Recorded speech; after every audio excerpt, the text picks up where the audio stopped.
I'm not sure I understand the question. What's the biggest holdup with SALT? The fact that there seems to be an inconsistency on the Republican position in the House and then the Senate. I think that both sides are working through, and we'll have a solution to that next 24, 48 hours.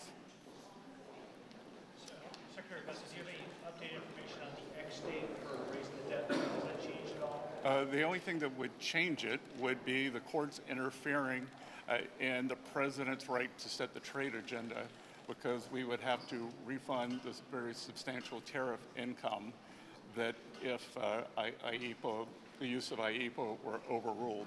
And I would just add, I had a very successful lunch meeting with the senators.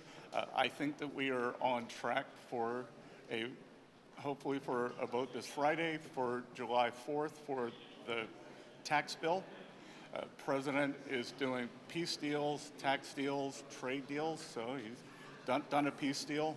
I think we'd have the tax deal done by July 4th, and then we can finish with the trade deals. How are you convincing conservative members that this is not going to have a negative impact on the deficit? I think it's through growth, and we are constraining spending and bringing that down, so the trajectory of the deficit to GDP will change. Mr. Secretary, if this is not passed now, when is the soonest that the debt, that we can see a default on the national debt? Well, we are never going to default on the national debt. Well, what would be the time? Well, we don't give out a date, but I can tell you we're getting close to the warning track. Is the administration satisfied with the way the Senate is treating the provider tax, which has become a big problem, I think, for some of the Republican senators? Do you think that needs further changes, or do you support the way that is? Look, we've got a lot of expertise in there, especially with Senator Rick Scott, so I think it's being done in a very thoughtful way. The administration accept the scaled-down versions of no tax on tips and overtime that are in the Senate bill? Well, I don't know why you'd call them scaled down. They're small. Scores of them are significantly smaller than the House bill. There's $25,000 caps, but they're small.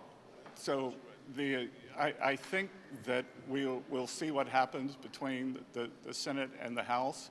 I am confident that what the Senate passes over to the House will move through the House pretty quickly. Do you expect to have to call some of these members, especially if there's a difference between the Senate bill and the House bill, to try to lean on them to say, okay, this is what you guys have to accept? I think we've had lots of pre-game meetings, so I think we're in a good spot.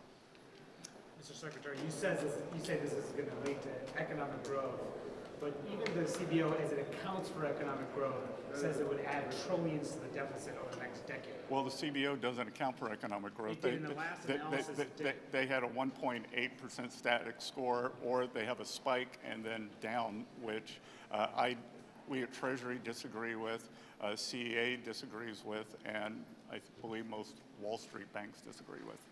There were some recent reports that said that Social Security is facing a significant issue when it comes to solvency over the next less than a decade.